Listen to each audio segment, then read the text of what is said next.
ಮಂಡ್ಯ ಜಿಲ್ಲೆಯ ಮದ್ದೂರಿನಲ್ಲಿ ನಿನ್ನೆ ನಡೆದ ಘಟನೆ ಅದನ್ನೆಲ್ಲವನ್ನೂ ಕೂಡ ಗಮನಿಸಿದಾಗ ಪೂರ್ವ ನಿಯೋಜಿತವಾಗಿದೆ. ಕಲ್ಲುಗಳ ಶೇಖರಣೆ ಮಾಡಿರುವಂತಹದ್ದು, ಕಲ್ಲು ತೂರಾಟ ಮಾಡಿರುವಂತಹದ್ದು, ಪೊಲೀಸ್ ಇಲಾಖೆ ಸಂಪೂರ್ಣ ವಿಫಲವಾಗಿದೆ. ಪೂರ್ವಭಾವಿಯಾಗಿ ಅದಕ್ಕೆ ಎಲ್ಲ ರೀತಿಯ ಬಂದೋಬಸ್ತನ್ನ ಸಿದ್ಧತೆಯನ್ನು ಮಾಡ್ಕೊಳ್ಬೇಕಾಗಿತ್ತು ಪೊಲೀಸ್ ಇಲಾಖೆ, ಅಲ್ಲಿ ವಿಫಲವಾಗಿದೆ. ಅಲ್ಲಿ ಆ ಘಟನೆಯ ನಂತರ ಪೊಲೀಸರು ಹೋಗಿದ್ದಾರೆ ಮತ್ತು ಯಾರು ಘಟನೆ ಕಾರಣ ಆಗಿದ್ರೆ ಅವ್ರನ್ನ ಬಿಟ್ಟು ಅಮಾಯಕರನ್ನ ಅರೆಸ್ಟ್ ಮಾಡುವಂತ ಕೆಲಸ ಆಗಿದೆ.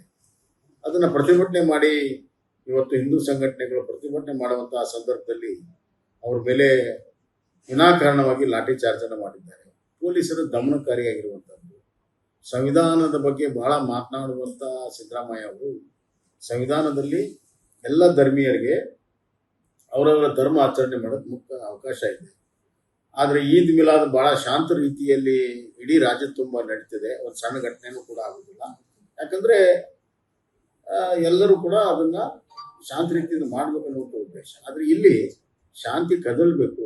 ಗಣೇಶನ ಹಬ್ಬವನ್ನ ಒಂದು ಹಿಂಸಾತ್ಮಕವಾಗಿ ಅದನ್ನ ಪರಿವರ್ತನೆ ಮಾಡ್ಬೇಕನ್ನುವಂಥ ಹುನ್ನಾರದಿಂದ ಮಾಡಿರುವಂತದ್ದು. ಇವತ್ತು ಗಣೇಶ ಹಬ್ಬ ಬಂದ್ರೆ ಪೊಲೀಸರು ನೂರಾರು ರೆಸ್ಟ್ರಿಕ್ಷನ್ ಹಾಕ್ತಾರೆ. ಪೂಜೆಗೆ, ಮೆರವಣಿಗೆಗೆ, ಸೌಂಡ್ ಸಿಸ್ಟಮ್ಗೆ ಎಲ್ಲದಕ್ಕೂ ರೆಸ್ಟ್ರಿಕ್ಷನ್ ಆಗಕ್ಕೆ ಪ್ರಾರಂಭ ಮಾಡ್ತಾರೆ. ಇವತ್ತು ಇದು ಸಂವಿಧಾನ ವಿರೋಧ ಅಲ್ವಾ? ಪೊಲೀಸರಿಗೆ ಯಾಕೆ ಎರಡನ್ನು ನಿಭಾಯಿಸುವಂತ ಶಕ್ತಿ ಇಲ್ಲ?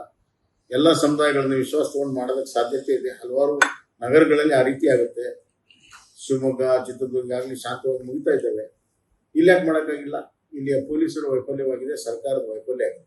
ಮತ್ತು ಪರಮೇಶ್ವರ್ ಅವರು ಬಹಳ ಲೈಟ್ ಆಗಿ ಮಾತಾಡಿದ್ದಾರೆ. ಕೆಲವರ ಸಮಯ ಬೇಜವಾಬ್ದಾರಿಯಾಗಿ ಮಾತಾಡಿದ್ದಾರೆ. ಕಾನೂನು ಸುವ್ಯವಸ್ಥೆ ಕಾಪಾಡೋದು ಸರ್ಕಾರದ ಕೆಲಸ, ಯಾರ ಕೆಲಸ?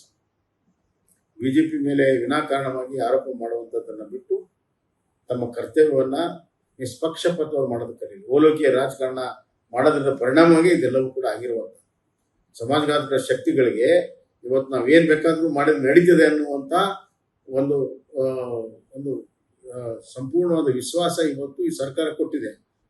ಆದ್ರಿಂದ ಈ ತರದ ಹಿಂಸಾತ್ಮಕ ಚಟುವಟಿಕೆಯಲ್ಲಿ ಅವರು ನಿರ್ಭೀತಿಯಾಗಿ ಕಾನೂನು ಮತ್ತು ಪೊಲೀಸರ ಭಯದಿಂದ ಇದನ್ನು ಮಾಡ್ತಾ ಇದ್ದಾರೆ. ಇದು ಅತ್ಯಂತ ಖಂಡನೀಯ. ಪೊಲೀಸ್ ಆಕ್ಷನ್ ಅತ್ಯಂತ ಖಂಡನೀಯ. ಎಂಕ್ವೈರಿ ಆಗಬೇಕು ಮತ್ತು ಎಲ್ಲ ಧರ್ಮೀಯರಿಗೆ ಆಚರಣೆ ಮಾಡೋದಕ್ಕೆ ಅವಕಾಶ ಮಾಡಿಕೊಡ್ಬೇಕು. ಅಲ್ಲಿ ಶಾಂತಿ ನೆಲೆಸೋ ರೀತಿಯಲ್ಲಿ ನೋಡ್ಕೋಬೇಕು. ಇದರ ಬಗ್ಗೆ ಸಂಪೂರ್ಣವಾದಂಥ ಎಂಕ್ವೈರಿ ಮ್ಯಾಜಿಸ್ಟ್ರೇಟ್ ಎಂಕ್ವೈರಿ ಆಗಬೇಕು ಅಂತ ನಾನು ಸರ್ಕಾರಕ್ಕೆ ಒತ್ತಾಯ ಮಾಡ್ತೀನಿ. ಲೇಟೆಸ್ಟ್ ಹಾಗೂ ಇಂಟ್ರೆಸ್ಟಿಂಗ್ ಸುದ್ದಿಗಳಿಗಾಗಿ ಬಾಸ್ ಟಿವಿ ಕನ್ನಡ ಚಾನೆಲ್ನ ಸಬ್ಸ್ಕ್ರೈಬ್ ಮಾಡಿ. ಹಾಗೆಯೇ ಬೆಲ್ ಐಕಾನ್ ಪ್ರೆಸ್ ಮಾಡಿ. ಇದರ ಜೊತೆಗೆ ಫೇಸ್ಬುಕ್, ಇನ್ಸ್ಟಾಗ್ರಾಮ್, ಎಕ್ಸ್ ನಲ್ಲೂ ಮಿಸ್ ಮಾಡದೆ ಫಾಲೋ ಮಾಡಿ.